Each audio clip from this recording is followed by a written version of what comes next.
vediamo l'intervista che Roberto Bonzio di Reuters realizza con Weinberger.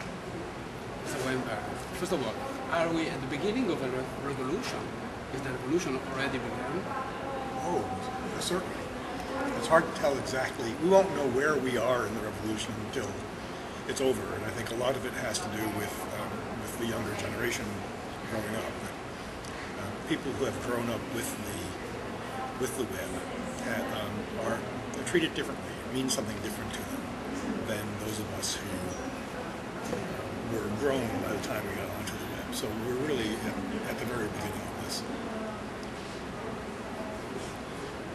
And the revolution as well for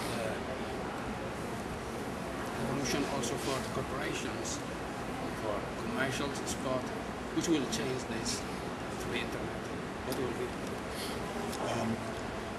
Yes, we're certainly in for very big changes. Simply when, right now, if you are a business, you can assume that all of your customers have telephones. And so if you're building a customer support capability, you just take for granted that everybody will have a telephone. We're not in that position yet for the internet, even within developed countries in general. And when we are, then we can just assume that everybody has a broadband connection, and furthermore, when we can assume that they're traveling with their broadband connection in their pocket, then that changes the very nature of business. Because the nature of the connection through the internet is so different. And I don't mean technically.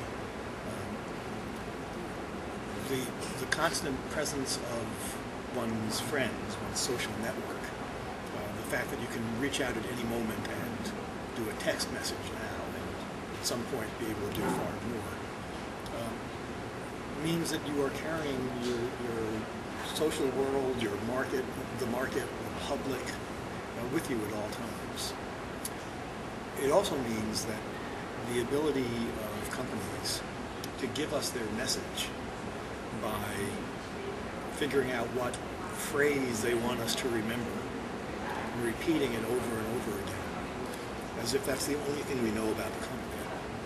That technique won't work forever. It will stop being a useful technique because our conversations among ourselves about the products that we use is far richer and more useful and more honest than the messages that we get from the companies.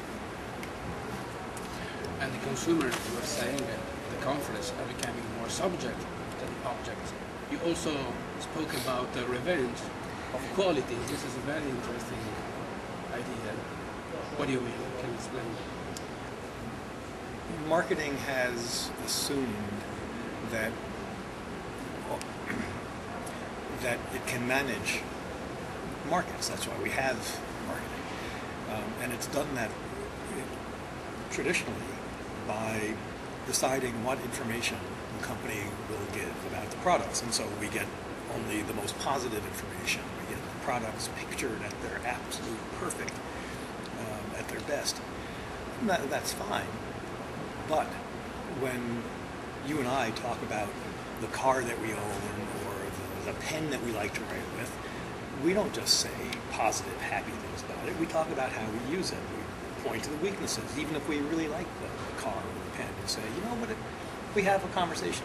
That's far more useful information, and it's out of the control of the marketers. Well, that's what the web enables us to do.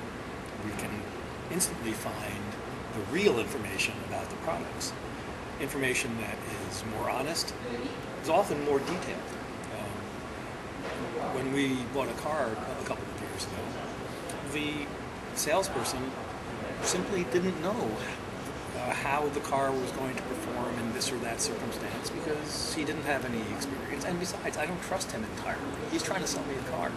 If I want to know how that car does in the winter in Boston where I live, I can now find out immediately by asking somebody on the web, looking it up on the web. The customers are far better sources of information than the companies are.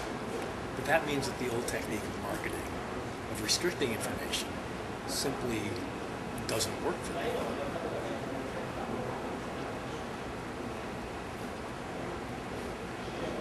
will be the winner and it will be the loser in this revolution of value of change in advertising?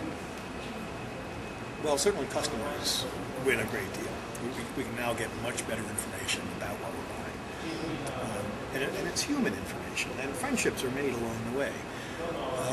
But that's also good news for companies that have good products, for example. Companies with bad products are in deep trouble, because we will discover that instantly or very quickly. Companies that have good products will do very well. And we have not yet figured out how exactly companies can best enter these conversations. It seems likely to me that companies that are comfortable acknowledging the basic fact of their humanity, which is they're not perfect, they're human, they're self-interested. The companies that are willing to acknowledge that and to engage with customers on that basis can form loyalties that are far beyond the usual loyalties that we have to companies. If you've actually managed to talk with, say, an engineer about the problem that you're having with your car, or a question about your car, and you actually get to an engineer within the company who's able to talk honestly about it and to say perhaps, no, you're right, it doesn't actually do very well with what you're trying to do. You will feel such a sense of connection to that company simply because they treated you like a human being, that you are far more likely to do business with them than you are with the company that simply sends you the full color, shiny brochure